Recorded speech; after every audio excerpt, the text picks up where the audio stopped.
There's a reason the Katha Upanishad is one of the most beloved wisdom texts on the planet. And we'll discover that reason together here as we go through a close reading and discussion about this really unique book. It is from, of course, the collection called the Upanishads that come after the Vedas. Really, they grow out of the Vedas in the Hindu scriptures. And there's some important shifts that our reading today is going to bring to light. You know, we've talked before about the Vedas, which go back thousands of years. They were principally of interest to Brahmins, to priests, written by rishis, seers or scholars in the Brahmin caste for themselves, in their ritual life, in their liturgical life, in their philosophical and prayerful religious observance life. But what shifted around 1000 BC or so as we head into the late Vedic period up to 700 and 500 BCE is an emergence of a new body of texts called the Upanishads. Upanishad means to sit near a teacher. And the shift is this: the Vedas dealt with the religious elites, whereas the Upanishads, crafted by people who had been immersed in Vedic study their whole lives, shifted the spotlight to seekers of any caste, people who come to be called renunciants or sannyasin. These are people who devote themselves deeply, not just to the study of the Brahmanic rituals, but of their promise, namely the realization of oneness with Brahmanatman, the final parting of the veil of Maya, and the realization of my own depth, essential unity with all that is. The Upanishads take the Vedic mission deep inside, and that's what I think makes them so perennially fascinating to interested men and women all around the world, from all faith families, from all traditions. What we're going to hear in our study of the Katha Upanishad today sounds an awfully lot like what you hear from the Christian mystics, the Sufi mystics of Islam, the Jewish mystics, later Buddhist thinkers, etc. There's something universal about this work. And I'm pulling today from my favorite English translation, Eknath Easwaran's brilliant rendering of, the most important Upanishads. So this is the text we're going to be pulling from today. So let's begin our study of the Katha Upanishad. What sets the Katha Upanishad apart from all of the others is its narrative form. It's actually kind of a story. It's sort of a mythic dialogue, a lot like the Bhagavad Gita, which is going to be written a little later, and which I think the case can clearly be made was deeply influenced by the Katha Upanishad. There's some passages that come right out of one and end up in the other. So let me set the scene for you. Let's just read the beginning here. Once, long ago, Vajravasa gave away his possessions to gain religious merit. He had a son named Nachiketa, who, though only a boy, was full of faith in the scriptures. Nachiketa thought, when the offerings were made, what merit can one obtain by giving away cows that are too old to milk? To help his father understand this, Nachiketa said, "To whom will you offer me?" He asked this again and again. "To death I give you," said his father. Here's the setup. This kind of smart aleck kid, 12, 13, 14, this adolescent boy, Nachiketa, is seeing right through the sort of bourgeois piety of his father, who is giving away some cows that are too old to milk to the church, to the priests in sacrifice, in yajna. And the boy sits back and he says, "What does that do?"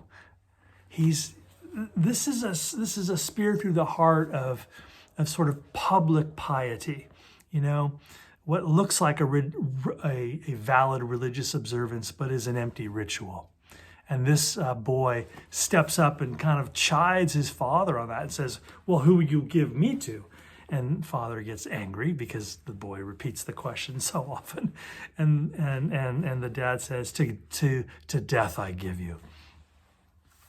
The son thought, I go, the first of many who will die, in the midst of many who are dying, on a mission to Yama, king of death, to see how it goes with those who came before, how it will be with those who are living. Like corn, mortals ripen and fall. Like corn, they come up again. So there's the setup of the story. You have this snarky kid who chides his father's religious observance, and now the story kind of goes into a magical allegorical time, because he will actually go, Nachiketa will go visit Lord Yama, who is the Lord of Death, kind of the Indian counterpart to Saint Peter for Christians. You know, he's the saint for Catholics who awaits at the gates of heaven. He greets the newly deceased. So Nachiketa went to Yama's abode, but the king of death was not there. He waited 3 days. When Yama returned, he was mortified. Now I'll just sort of paraphrase here. Imagine the scene. This boy goes to see the Lord of Death, knocks on the door. Nobody home, waits there for 3 days. Finally, the Lord of Death comes back, and the Lord of Death is embarrassed. I don't know, he's been away on a weekend trip or something. And he's like, I left this kid waiting here for 3 days. This is a terrible faux pas. I have to make it up to you. So he says to the boy, I'll tell you what, I'll give you 3 wishes. And this is the first time that we know of in world literature that the 3-wish motif comes up. And so he says to the boy, I'll give you 3 wishes, 3 boons.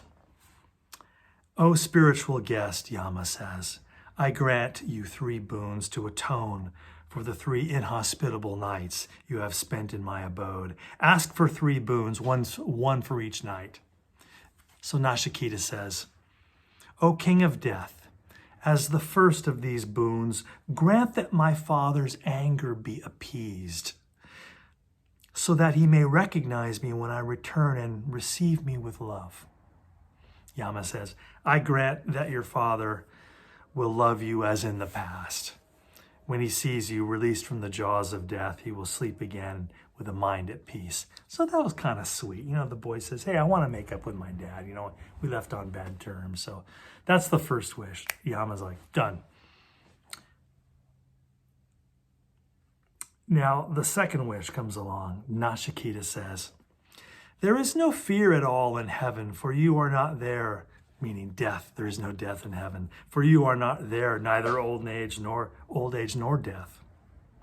Passing beyond hunger and thirst and pain, all rejoice in the kingdom of heaven. You know the fire sacrifice that leads to heaven, O King of Death. I have full faith in you and ask for your instruction. Let this be your second boon to me. So this one's a little obscure, especially for us Western readers. The second wish, and you're thinking, God, he's really kind of squandering his wishes here. He could be asking for some really awesome stuff. Make my dad calm. Can you explain to me the meaning of the fire ritual? So now Lord Yama explains to Nachiketa the meaning of the fire ritual, an enormously significant ritual, certainly in the Vedic age and for the Brahmins. Now I will pass over that section. And now Nachiketa for the third boon. Nachiketa gets to the third wish, and you're like, he better really pull out a doozy, and he does not disappoint. Hold on now, check this out. Nachiketa says to Lord Yama, when a person dies, there arises this doubt. He still exists, say some. He does not, say others. I want you to teach me the truth. This is my third boon. Do you see what he's asking, right? What happens when you die? Is there existence after the death of the body, or is it just lights out unconsciousness after the death of the body? What a universal, perennial question. Look at what Yama does. He says, this doubt haunted even the gods of old, for the secret of death is hard to know. Nachiketa, ask me for some other boon and release me from this promise. Nachiketa's like, you know what, kid? That's a tough one. That's a really big one. I'll tell you what, why don't you think of another gift, and I'll give you another gift. Nachiketa is undaunted. He says, this doubt haunted even the gods of old, for it is hard to know, O death, as you say. I can have no greater teacher than you, and there is no boon equal to this. He presses back on Yama, and Yama presses back on Nachiketa. He says, ask for sons and grandsons who will live 100 years. Ask for herds of cattle, elephants and horses, gold and vast land. Ask to live as long as you desire. Or if you can think of anything more desirable, ask for that. With wealth and long life as well. Nachiketa, be the ruler of a great kingdom, and I will give you the utmost capacity to enjoy the pleasures of life. Ask for beautiful women of loveliness rarely seen on earth, riding in chariots, skilled in music, to attend on you. But Nachiketa, don't ask me about the secret of death. This is a key part in the story. Watch how Nachiketa responds to Yama's plea to be set free from the task of explaining death. And what is it when you are asking what is death? You are really asking all of the big question of what is life? What is the universe? What is it to exist? What is it to not exist? What is all of this? He's got Yama, and Yama can't escape. So Yama offers him every luxury, and look at how Nachiketa responds. These pleasures last but until tomorrow, and they wear out the vital powers of life. How fleeting is all life on earth. Therefore, keep your horses and chariots, dancing and music for yourself. Never can mortals be made happy by wealth. How can we be desirous of wealth when we see your face and know that we cannot live while you are here? Death. This is the boon I choose and ask you for. Having approached an immortal like you, how can I, subject to old age and death, ever try to rejoice in a long life for the sake of the senses, fleeting pleasures? Dispel this doubt of mine, O King of Death.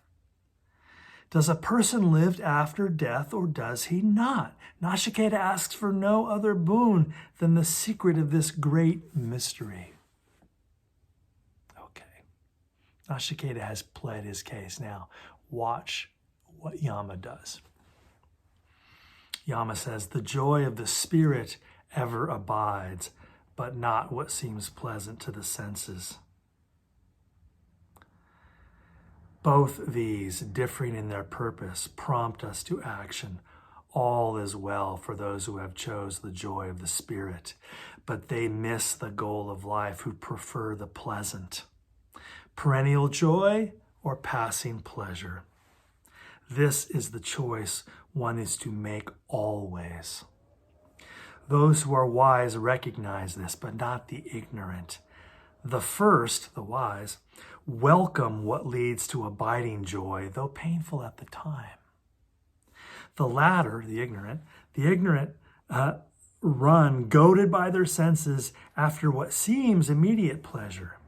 Well have you renounced these passing pleasures so dear to the senses, Nachiketa, and turned your back on the way of the world that makes mankind the goal of life. You see what's happening here? Not only is Yama the ideal spiritual teacher because he's the dude who is in charge of death, all impermanence, that's his job. Not only is Yama the ideal spiritual teacher, Nachiketa is the ideal spiritual student. He's the archetypal spiritual seeker. Not only is he young and a little impertinent and not overly schooled, he brings a kind of innocence to the project, so he's willing to speak truth to power. He's giving his dad grief and he's giving Yama some grief. You know, a teenager. Perfect. And the second thing that makes Nachiketa the archetypal spiritual seeker is that he's so insightful. He passes the test, right? Yama tries to give him money and power and pleasure. And Nachiketa's like, what good is money and power and pleasure when I know I'm just going to die in a few years anyway? And that was the trigger. That's when Lord Yama knew this kid is worthy of receiving the mystery. He has passed from the exoteric to the esoteric. He has proven he has done enough groundwork and brought enough native wisdom to the task, to the journey, to the quest, to the project, that he has earned access to the deeper wisdom. So Yama lays it out to him. And the rest of the Katha Upanishad, we have a long way to go, but the rest of the Katha Upanishad is Lord Yama dropping some wisdom on Nachiketa and on us all. So when we study the Katha Upanishad, we are glimpsing the deepest level of esoteric wisdom, not only in the Hindu tradition, but I think you'll see if you're a student of world spirituality in the archetypal language of all seekers.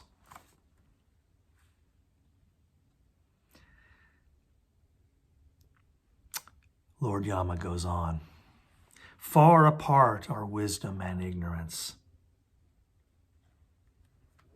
vidya and avidya. The first, wisdom, leads one to self-realization. Now, you're going to hear me say the word self a lot.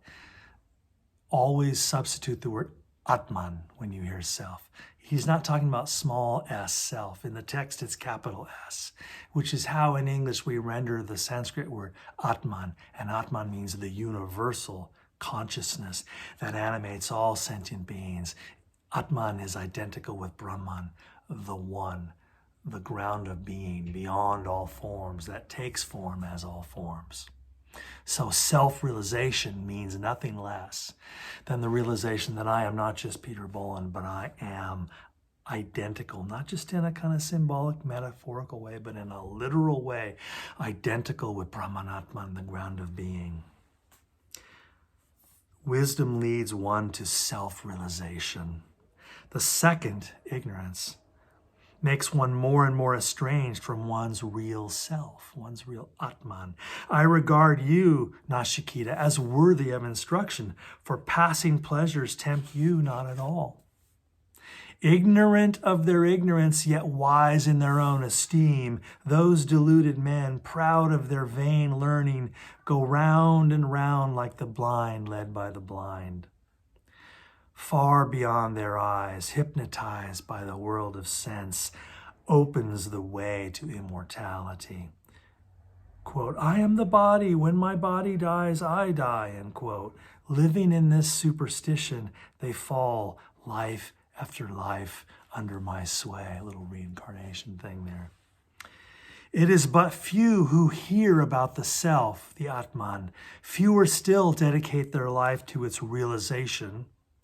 Wonderful is the one who speaks about the self. Rare are they who make it the supreme goal of their lives.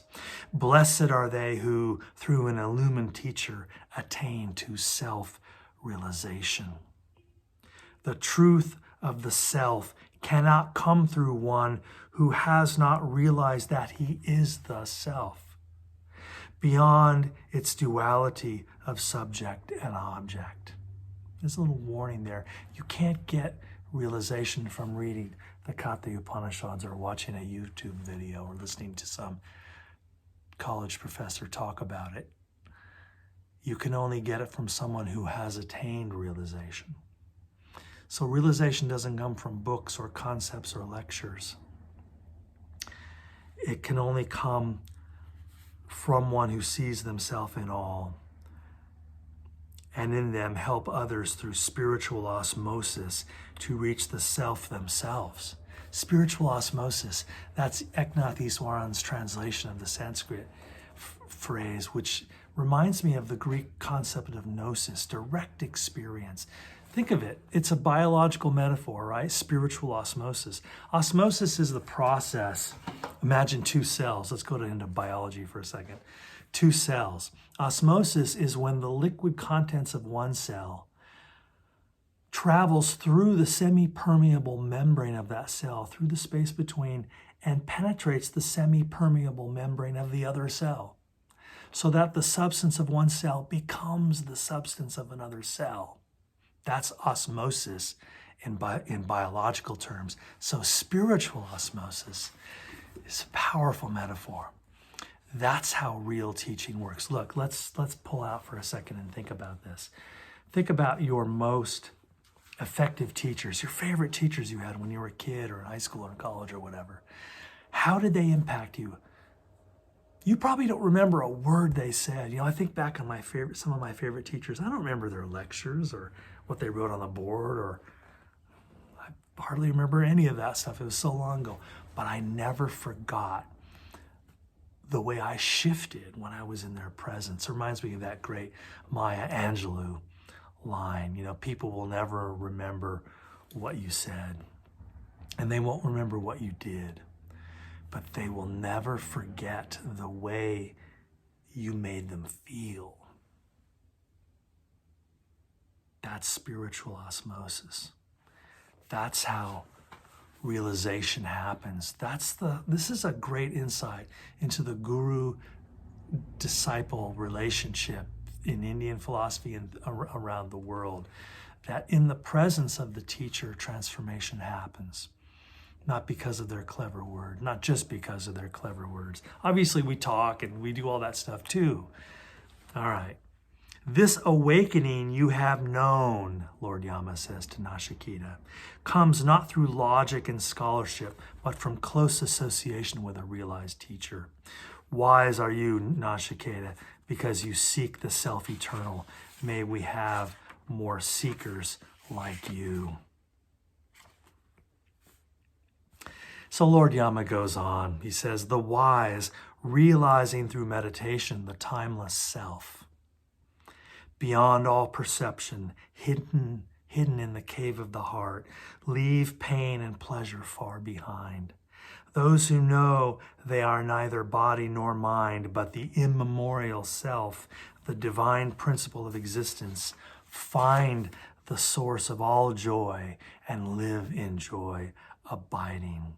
I see the gates of joy are opening for you, Nachiketa. So there's a little bit of a dualistic flavor here. Is the Katha Upanishad properly a Vedanta text or a Samkhya kind of yoga text? And that's a debate for scholars above my pay grade. But there's a flavor of both, and let me decipher that for you not aware of what those terms mean. Vedanta is the Indian darshana or school that says that there is only Brahmanatman, there is only one. All things are vibrational emanations of the one. All is one, especially in Advaita Vedanta, non-duality. Samkhya is another potent darshana or school, which is more explicitly dualistic, that yes, there is Brahmanatman, but there is also Purusha and Prakriti, and Prakriti is what pours forth through the three gunas, Sattvas, Rajas, and Tamas, all of the material world. To shorthand this, the Samkhya view is that the material world of forms is a kind of fallen realm. It's almost a kind of medieval Christian otherworldly quality to this, that God is God and the world is the world. And so we, being material beings, are still one with Brahman, but we're kind of stuck in the muck. And it's difficult to be holy when you have these bodies to sort of navigate the seas of life with all of their competing urges and ignorance and things I don't understand, and my penchant towards selfishness and cruelty and superficiality. Is that just me? So this is the struggle in Hinduism between the Samkhya dualistic view and the Advaita Vedanta, or just any Vedanta non-dualistic view. And I touch on that because you're going to hear some language in the coming passages that sounds quite dualistic. And yet underneath it all is this clarion call to see all forms as emanations of the one. So it's a little bit of both, I think. It's a synthetic text in that sense. It's beloved in both Samkhya and Vedanta circles. So we don't need to put too fine a point on that, but I did want to mention that. Lord Yama goes on, I will give you the word all the scriptures glorify, all spiritual disciplines express to attain, which aspirants lead a life of self-restraint and self-knotting. It is Om. O-M, sometimes spelled in English A-U-M, but here it is O-M. The symbol of the Godhead is the highest. This symbol of the Godhead. So Om is the sound of Brahman. Realizing it, one finds complete fulfillment to all one's longings. It is of the greatest support to all seekers when Om reverberates unceasingly within the heart. That one is indeed blessed and deeply loved as one who is the self.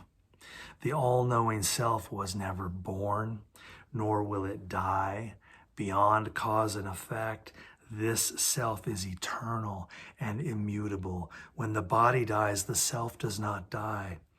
If the slayer believes that he can kill, or the slain believes that he can be killed, neither knows the truth.